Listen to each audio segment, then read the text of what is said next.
How do you do, ladies and gentlemen? This is Knox Manning in Hollywood, taking you on another brief journey behind the scenes.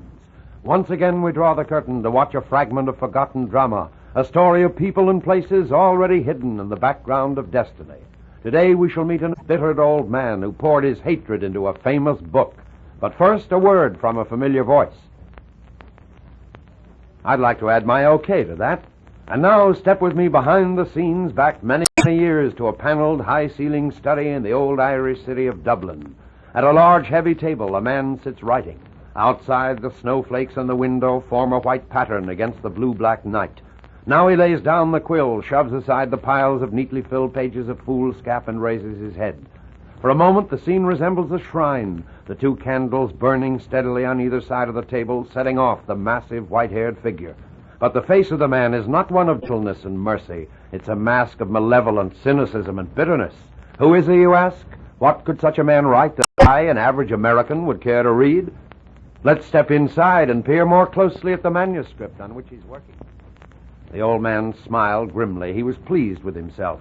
The book was nearly finished now, and it would be just as he'd planned. This time he hadn't sheathed his barbs. No, they'd been aimed directly at the target, fired with all the precision he could command, and no one, not even the most stupid reader, could fail to sense their sting. Every chapter, every page, every line was a masterpiece of scorn and ridicule and sarcasm. He'd caricatured the politicians, derided the clergy, scorned the journalists, disdained the merchants, and mocked mankind itself. No living human would read the book without finding some flaw or foible of his own held up for the world to see and laugh at.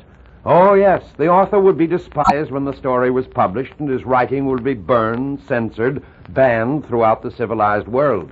The old man laughed, harsh, mocking laughter. Let mankind hate him the way he hated them. Let them destroy his writing. It would only prove that he'd written the truth, and prove they were such ignorant fools that the truth itself couldn't be read.